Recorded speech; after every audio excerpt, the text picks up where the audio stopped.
안녕하세요. 사연을 부탁해입니다. 오늘의 사연을 소개하겠습니다. 어느 날 엄마가 잔뜩 화가 난 목소리로 전화를 했습니다. 내가 말이야, 창피해서 살 수가 없어. 엄마, 무슨 일인데 그래?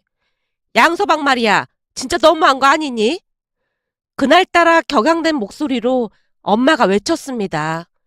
양서방이 뭘 어쨌다고 그래? 그냥 멀리 살아서 마주치진 않으면 좋으련만 이건 오며 가며 허구한 날 마주쳐서 아주 환장하겠어. 대체 무슨 일인데 그래?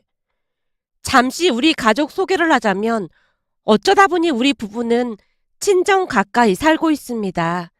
계획을 한 건 아니었지만 우리 둘 다 친정 근처에서 일을 하고 있었고 집값 때문이기도 했는데요.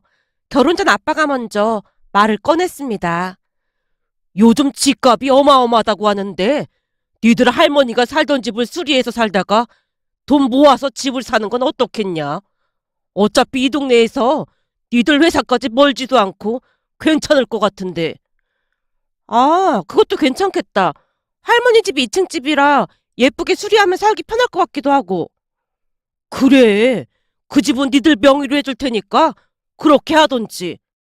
그때 당시에는 친정이 가까워서 오히려 잘 됐다는 생각마저 들었는데요. 집 앞에 마당도 넓은 편이고 앞이 탁 트여서 경치도 좋은 편이었거든요. 시부모님 또한 형편이 넉넉하진 않은 편이었기에 비록 지방 단독 주택이긴 했지만 친정에서 집을 마련해준다는 말에 적극 찬성한 건 말할 것도 없었고요. 그렇게 우리는 집을 리모델링해서 살게 되었습니다. 앞마당에 꽃도 심고 2층도 예쁘게 꾸몄더니 누가 보더라도 예쁜 집으로 변신을 했고 사람들 입에서 감탄이 새어나올 정도였습니다. 양가 부모님 또한 새로 탈바꿈한 집을 보며 만족해했고요. 친정과는 걸어서 5분이면 가는 거리였고 우리 집에서 내려다보면 친정이 보일 정도로 가까이 위치해 있었습니다. 오빠 부부가 서울에서 살고 있다 보니 우리가 가까이 살고 있다는 것에 대해 부모님이 더할 나위 없이 만족해하는 모습이었는데요. 특히나 엄마는 우리 부부와 함께 음식도 해먹으며 즐거운 시간을 보낼 생각에 한껏 부풀어 있었습니다. 하지만 엄마의 꿈이 산산조각이 나는 데는 오래 걸리지도 않았습니다. 남편은 엄마가 생각하던 친근하고 자상한 그런 사이가 아니었거든요. 오히려 자상함이랑은 거리가 멀어도 너무나 먼 그런 사람이었어요. 우선 남편은 말을 많이 하는 것을 극도로 꺼리는 성격으로 회사에서도 할 말 위에는 잘하지 않는 사람입니다.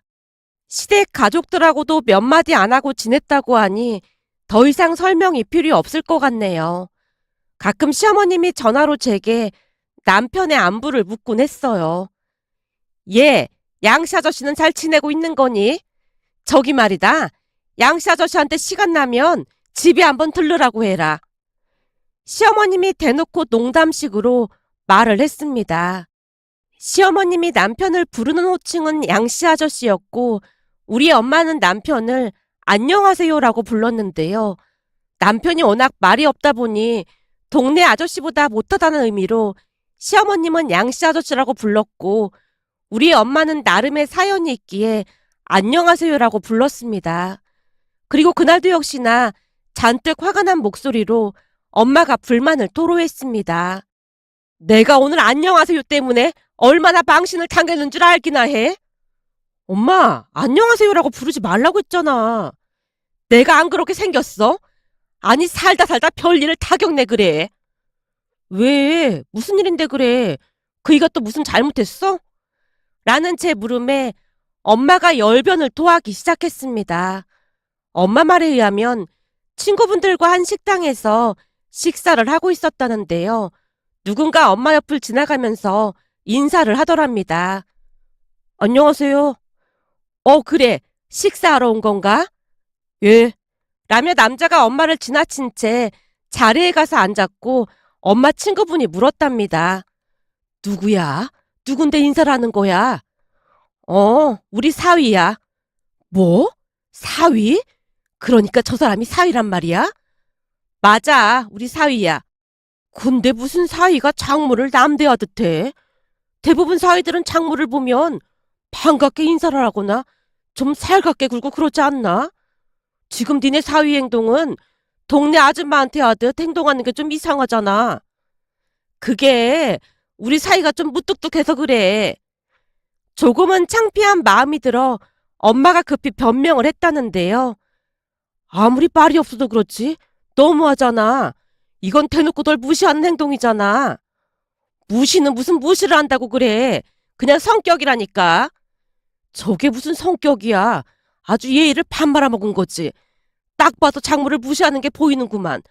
다들 어때 보여? 라는 말에 다른 친구분들도 다들 맞장구를 쳤다고 하네요. 그 바람에 엄마 얼굴이 울그락불그락해졌고 곁눈질로 남편을 바라봤지만 남편은 그저 태평해 보이더랍니다. 곧 엄마의 불평불만이 절정에 달한 채 소리쳤어요. 진짜 보통 이상한 사람이 아니야. 어쩜 식사를 하고 나가면서도 고개만 까딱 숙이고 나갈 수가 있는 거니? 내가 다른 집 사이들처럼 멋들어지게 밥값을 계산해주는 그런 센스는 바라지도 않아. 적어도 나가면서 안부 인사 정도는 하고 가야 하는 거 아니니? 친구들 앞에서 망신당한 거 생각하면 열불이 터져. 넌 어쩜 결혼을 해도 그런 이상한 사람이랑 결혼을 할 수가 있는 거니? 다 필요 없고 앞으로 나 만나도 차라리 아는 척하지 말라고 해. 아니 장모한테 안녕하세요 한마디가 끝인 게 말이나 되는 소리야? 앞으로 밖에서 만나면 절대 아는 척하지 말라고 해. 엄마가 고래고래 소리를 지르다가 신경질적으로 전화를 끊어버렸습니다. 그날따라 엄마 목소리가 많이 격양돼 있었는데요. 아마도 그동안 쌓이고 쌓였던 것들이 터진 게 아닌가 싶었습니다. 결국 퇴근한 남편을 붙잡고 제가 차분한 목소리로 말을 했어요. 여보, 혹시 아까 식당에서 엄마 만났어? 어. 그런데 또 안녕하세요라고 인사하고 지나쳤다며. 왜? 엄마 친구분들도 계셨다면서. 그럼 반가운 척이라도 하면서 엄마 기 좀 살려드리지 그랬어. 엄마한테 사이가 많은 것도 아니고 당신 하나뿐인데 살갑게는 바라지도 않지만 그래도 남들 하나만큼은 해야 할 거 아니야. 엄마 화 많이 나셨더라고. 장모님이 나 때문에 화가 나셨다고? 대체 왜 화가 나신 건데? 그걸 지금 몰라서 묻는 거야? 그동안은 당신 성격 원래 그런가 보다 하고 딱히 말하진 않았지만 당신 성격이 조금 특이하긴 한 것 같아. 내 성격이 특이하다고? 뭐가 특이한데? 말이 없어서? 그런 것도 있는데 사실 평범하지 않은 건 확실하지. 아니 식당에서 엄마를 봤으면 반갑게 인사하고 엄마 친구분들한테도 정중하게 인사했으면 좋았잖아. 물론 센스 있게 당신이 밥값도 계산해줬으면 더 좋았을 테고 말이야. 아, 그게 기분이 나쁘셨던 거구나. 근데 나는 친구분들하고 계셔서 혹시나 방해나 되지 않을까 싶어서 그런 것뿐이야. 그 말 진심이야? 진짜 그런 마음이었어? 당연하지. 내가 뭐하러 거짓말을 하겠어. 혹시 당신도 나를 이상하게 생각하는 거야? 아니, 그렇잖아. 나도 좀 이해가 안 되긴 해서 그렇지. 나랑 있을 때는 말도 잘하고 그러면서 왜 밖에만 나가면 입을 꾹 다물고 있냔 말이야. 주위에서 보니까 쓸데없는 말을 많이 하다 보면 꼭 실수를 하게 마련이더라고. 아무리 그래도 양가 부모님께 그러는 건 좀 도가 지나친 거지. 제가 알아듣게 설명을 했지만 들은 척 만 척 하는 듯 해 보였어요. 그러던 어느 날은 오빠에게 전화가 걸려왔습니다. 다른 게 아니라 우리 회사에서 부모님 건강검진을 저렴하게 해주는 게 있어서 내가 예약해놨거든. 네가 모시고 올라오던지 할래? 그날 우리는 출근을 해야 해서 마중을 못 나갈 것 같거든. 내가 시간을 좀 내보려고 했는데 아무래도 어려울 것 같아. KTX 타고 올라와서 전철 갈아타고 하면 두 분 힘드실 것 같아서 걱정이 돼서 말이야. 알았어. 내가 모시고 올라갈 테니까 걱정하지 마. 오빠가 제게 미안하다는 말을 반복하다가 전화를 끊었습니다. 전화를 끊자마자 날짜를 확인해 봤는데 하필이면 출장이 잡혀 있었어요. 결국 남편에게 조심스레 말을 꺼냈습니다. 여보, 오빠가 엄마 아빠 건강검진 예약을 했다고 하는데 당신이 같이 모시고 갔다 올 수 있어? 내가 모시고 가고 싶은데 보니까 하필이면 그날 출장이 잡혀 있더라고. 내가? 남편이 눈을 동그랗게 뜬 채 되물었습니다. 아무래도 힘들겠지? 당연하지. 서울까지 가까운 거리도 아니고 난 불편해서 절대 못 가. 그냥 당신이 출장을 바꾸던지 해봐. 그럴 수 있었으면 당신한테 말도 안 꺼냈겠지. 몇 달 전부터 잡혔던 거라 나도 빼기 힘들단 말이야. 당신은 그냥 운전만 하면 되는 건데 이번만 해주면 안 될까? 싫어. 난 못해. 그러니까 다른 방법을 알아봐. 서운할 정도로 단호한 남편의 모습에 몹시 기분이 상할 수밖에 없었기에 제가 입을 닫은 채 더 이상 말을 꺼내지 않았습니다. 결국 오빠와 다시 상의를 했고 새언니가 어렵게 시간을 냈다는 연락을 받았습니다. 네 새언니 지금 프로젝트 때문에 엄청 바쁜데 어렵게 시간 냈어. 근데 매제는 전혀 시간이 안 되나 봐. 그게 오빠도 그 사람 성격 알잖아. 말이 지나치게 없다는 거 물론 알고 있지. 내가 궁금해서 그런데 그런 성격으로 회사 생활은 잘 하고 있는 거야? 대체 사회생활은 어떻게 하는지 궁금하다. 오빠도 그동안 쌓인 게 많았던지 처음으로 남편 뒷담화를 했습니다. 전화를 끊고 난 뒤 친정으로 가서 엄마에게 말을 꺼냈어요. 엄마, 건강검진 받는 날 새언니가 여기로 나온다고 하니까 알고 있어? 우리끼리 다녀올 수 있다는데 뭘 시간까지 내게 했어. 그냥 나오지 말라고 해. 정 안 되면 택시 타고 가면 되는 거지. 바쁜 사람을 뭐하러 여기까지 나오라고 했어. 새언니도 걱정이 됐던지 굳이 나오겠다고 했다잖아. 새언니가 까칠한 면은 있어도 사람은 참 괜찮은 것 같아. 처음 새언니 만났을 때 바늘로 찔러도 피 한 방울 안 나올 것 같다고 생각했었는데 말만 그렇게 하고 속은 참 여린 사람 같더라고. 그러게 말이야. 가끔 말을 막 얄밉게 하긴 하지만 가만히 듣고 있으면 틀린 말은 하나도 없더라고. 그래서 그런지 요즘은 네 새언니 같은 사람이 오히려 편해. 안녕하세요. 아니 양서방처럼 무뚝뚝한 사람은 대체 뭔 생각을 하는지 알 수가 없어서 무섭기까지 하다니까. 아마도 속에 능구렁이가 100마리 정도는 들어있을 거야. 엄마가 남편 뒷담화를 하다가는 제 눈치를 봤어요. 아니, 난 그냥 너무 답답해서 한 말이니까 너무 신경을 쓰지 마라. 사실 나도 답답할 때가 한두 번이 아니긴 해. 사람이 나쁘진 않은데 뭔 생각을 하는 건지 가끔 나도 잘 모르겠더라고. 이번에도 엄마 아빠 모시고 좀 다녀오라고 했더니 단박에 거절하는 모습에 많이 실망했고 말이야. 뭐? 안녕하세요한테 우리 데리고 다녀오라고 했단 말이야? 그럼 어떡해. 난 출장을 가야 하는데. 아서라. 그건 우리도 싫으니까 두 번 다시 그런 말 꺼내지도 마. 엄마가 경기까지 하며 손사래를 쳤습니다. 그 뒤 남편에게 조금은 실망을 한 채 서먹서먹하게 지냈습니다. 며칠 동안이나 툴툴거리는 모습에 남편도 눈치가 보이긴 했던지 어느 날 남편이 먼저 말을 걸어왔어요. 여보, 혹시 내가 장인 장모님 모시고 건강검진 안 가서 아직도 화가 안 풀린 거야? 내가 이런 말까지는 안 하려고 했는데 요즘은 나도 좀 헷갈려. 헷갈린다니? 뭐가 헷갈린다는 거야? 아니, 난 당신이 말이 좀 없고 무뚝뚝해도 진중하고 좋은 사람인 줄 알았거든. 근데 요즘 들어서는 내 생각이 틀렸던 게 아닌가 싶기도 하고 좀 많이 복잡해. 물론 당신이 우리 부모님을 불편해하는 건 알고 있지만 조금이라도 노력해 줄 수 있는 거 아닐까? 저번에 식당에서도 그래. 어쩜 장모님한테 안녕하세요라고 인사만 하고 지나칠 수가 있어? 남한테도 그렇게 하면 서운하다는 소리 들을걸? 근데도 당신은 노력할 생각이 전혀 없어 보이잖아. 난 그냥 장모님이 친구분들하고 계셔서 오히려 불편해하실까 봐서 그런 건데 앞으로는 그러지 않도록 노력해 볼게. 내가 살갑게 막 하라는 것도 아니잖아. 알았어. 앞으로 노력해 볼게. 그러니까 화 풀어.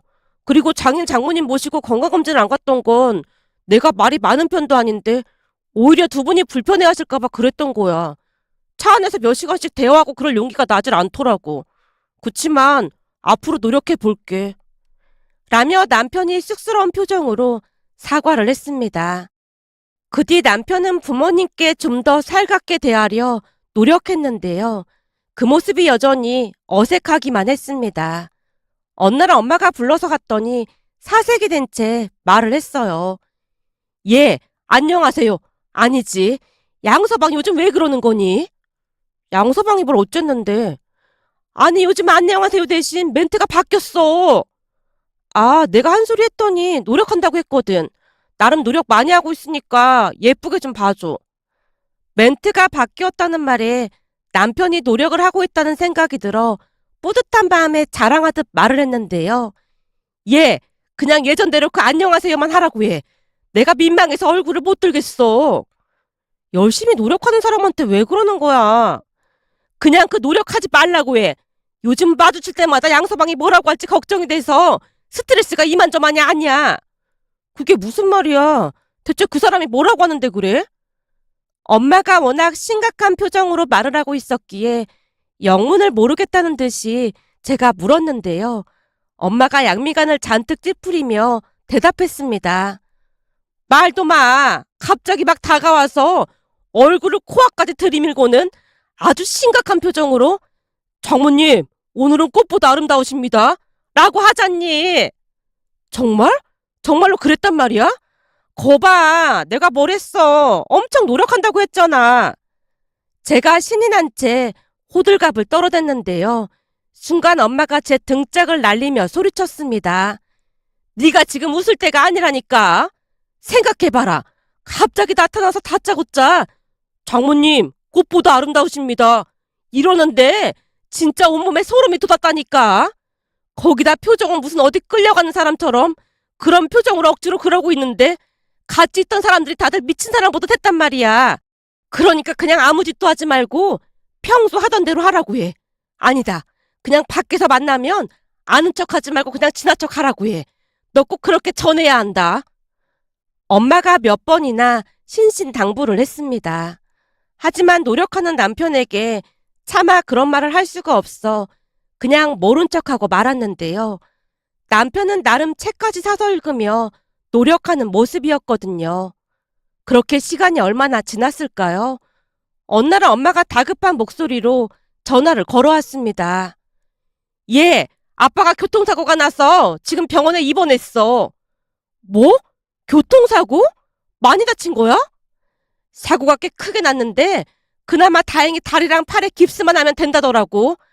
혹시나 머리라도 다쳤을까 싶어 혼비백산했잖니. 진짜 큰일 날 뻔했네. 우리도 지금 병원으로 바로 갈게. 라며 남편과 함께 병원으로 갔는데요. 아빠가 깁스를 한 채 누워 있었습니다. 의사 말로는 깁스를 꽤 오래 해야 한다고 했고 한동안 병원에 입원을 한 뒤 퇴원을 했는데요. 퇴원을 하고서도 한참 동안 깁스를 하고 있어야 한다고 했습니다. 그 바람에 우리도 친정에 자주 가서 도와드렸는데요. 특히나 아빠가 가벼운 편이 아니라 남편 도움이 많이 필요할 수밖에 없었습니다. 그로 인해 남편의 위상이 올라갈 줄 누가 알았겠습니까? 정말 다행히도 남편이 키도 크고 운동을 오래 해서 덩치도 좀 있는 편이었기에 아빠를 번쩍번쩍 업어서 도움을 줬거든요. 그 바람에 엄마가 처음으로 칭찬까지 했습니다. 내가 그동안 양서방을 잘못 봤던 것 같아. 왜? 그 사람이 또 무슨 실수라도 한 거야? 그런 게 아니고 매일같이 와서 도와주잖니. 덕분에 얼마나 편한지 모르겠어.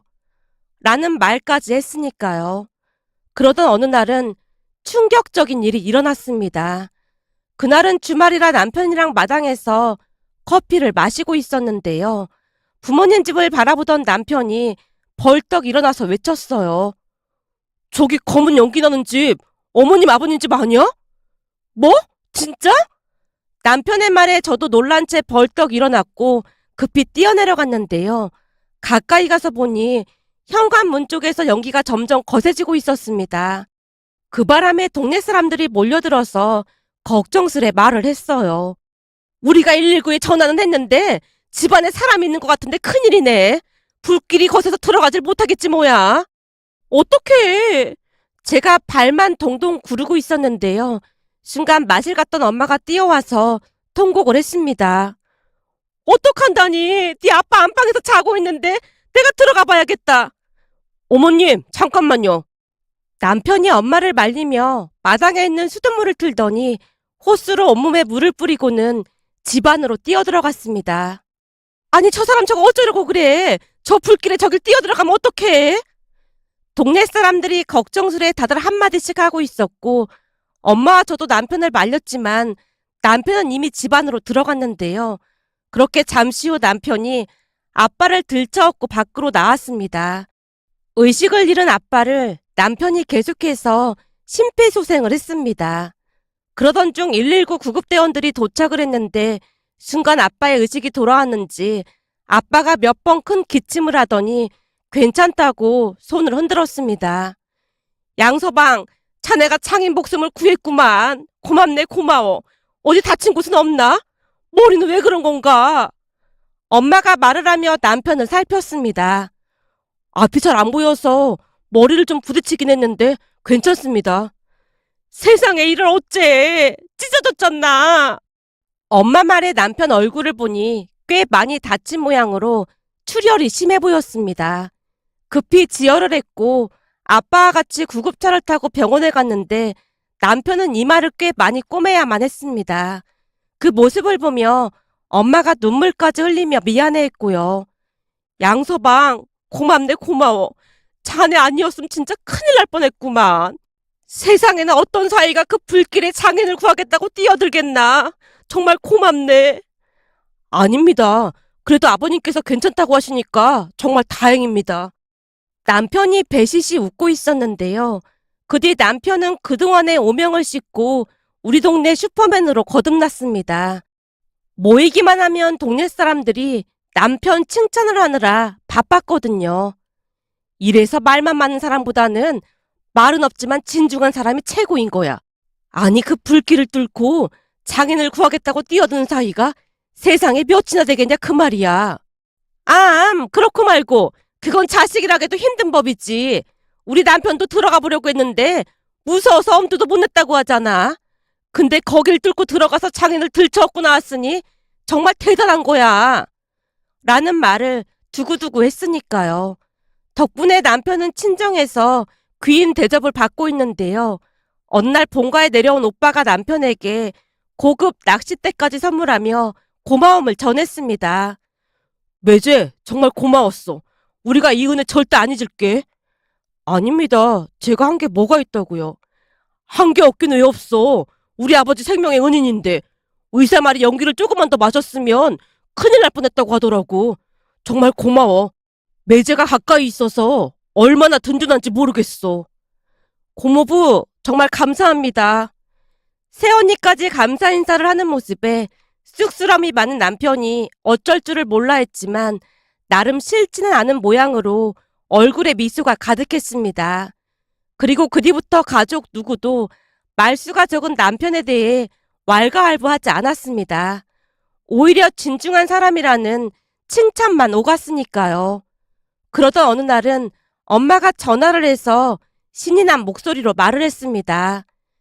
내가 오늘 아주 기분이 째진다 째져. 요즘 들어 우리 엄마 기분이 자주 째지네. 오늘 식당에서 우리 양서방을 만났는데 양서방이 내 친구들 밥까지 계산해주고 갔지 뭐니. 거기다 역 커피숍에다가 커피값까지 계산하고는 식사 끝나면 가서 마시라고 하지 뭐야. 알고 봤더니 우리 양서방이 보통 센스가 있는 게 아니야. 엄마 목소리가 춤을 추고 있었습니다. 그 뒤 남편은 더욱 노력을 했고 요즘은 부모님과 스스럼 없이 대화도 하고 잘 지내고 있답니다. 남편이 변한 모습을 보며 시어머님이 감탄을 했는데요. 요즘도 남편은 말을 많이 아끼는 편이지만 가족들을 위해 노력하는 모습을 보며 얼마나 고마운지 모르겠습니다. 마음 따뜻한 남편을 오해했던 것에 대해 미안한 마음이 들어 이렇게 글 남겨봅니다. 오늘의 사연은 여기까지였습니다. 즐겁게 보셨다면 구독, 좋아요 부탁드립니다. 고맙습니다.